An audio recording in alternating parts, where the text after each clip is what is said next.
Welcome, my dear. If you have found your way here, it is because you are a woman who understands that her value is not a variable. It is a constant. You are here because you choose to move through the world with intention, even when the world feels heavy. Whether you are here to heal, to grow, or to simply reclaim your power, consider this your sanctuary. Here we transform pain into polish and solitude into sovereignty. I'm so glad you've joined us. Let's begin our journey together. The world expects a woman in the throes of heartbreak to be a spectacle of chaos, a cliché of unraveled emotions and public mourning. We have been conditioned to believe that the depth of our love is proven by the height of our hysteria. But for the woman who walks the path of elegance, heartbreak is not a reason to lower her standards. It is the ultimate testing ground for her self-mastery. True elegance is never about the silk of one's dress or the poise of one's gait when the sun is shining. It is about the structural integrity of the soul when the foundation shakes.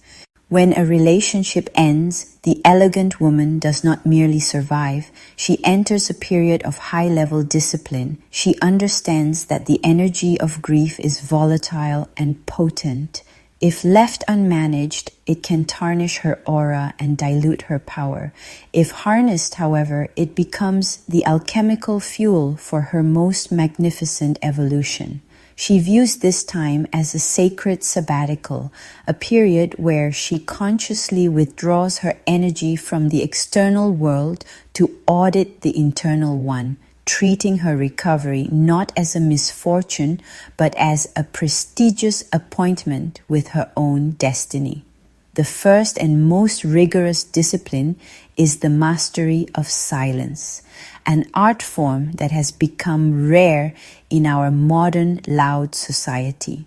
In an era where oversharing is mistaken for vulnerability and digital venting is the norm, the elegant woman knows that true strength lies in discretion. She resists the common desperate urge to reclaim the narrative by speaking ill of her former partner or seeking validation from a jury of mutual acquaintances. She understands a profound truth. Your value is tied to your mystery, and once you give your pain to the public, you no longer own it.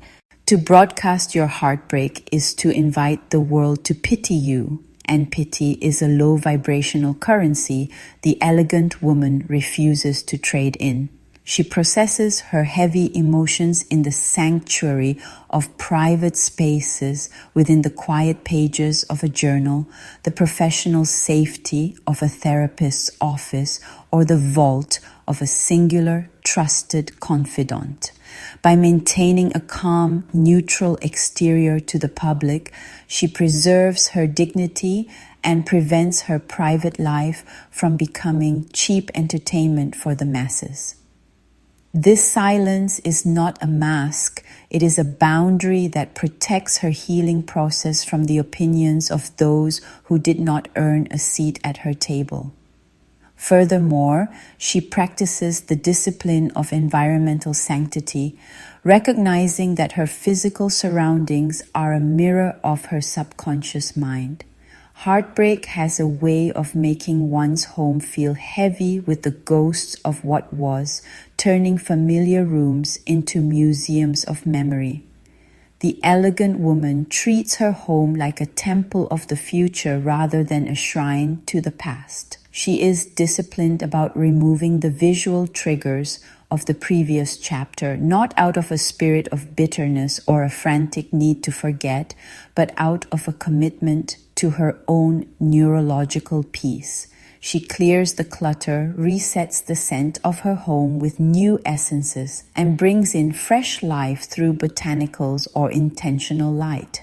She understands that her nervous system is always listening to her environment. If she allows her space to remain stagnant, her healing will follow suit. By curating a home that reflects the woman she is becoming, she anchors herself in the present moment. She realizes that an elegant woman cannot inhabit a space that mourns more than she does. She creates an atmosphere of becoming that allows her to breathe without the weight of yesterday. In the realm of self-image, she adheres to what we call the aesthetic of resilience. It is a common trope to let oneself go during a period of mourning, to surrender to the dishevelment of the ego. However, the elegant woman views her appearance as a tool of psychological warfare against despair. She maintains her grooming, her posture, and her wardrobe with even more intentionality than she did when she was happy. This is not for the benefit of a revenge post on social media or to prove a point to an ex-partner. It is a daily private ritual of self-respect. When you dress with care, even when your heart is breaking, you send a powerful signal to your reflection that you are still worth the effort. You tell your brain that the crisis has not broken the character. This discipline prevents the spiral of depression from taking root in her physical habits. She moves through the world with her head held high, not because she is pretending the pain doesn't exist, but because she knows that her worth is an inherent constant, entirely unaffected by the exit of another person from her life. The most profound depth of this discipline is found in the audit of the heart. Rather than rushing to fill the void with rebound distractions or the numbing noise of constant socialization, the elegant woman sits in the heavy stillness of her own company. She asks the difficult, uncomfortable questions that others are too afraid to face. What part of my own boundary was porous? Why did I allow my standards to be negotiated? What part of my own shadow was attracted to this dynamic? This is the discipline of radical responsibility. She refuses to play the victim because victims, by definition, have no power over their future.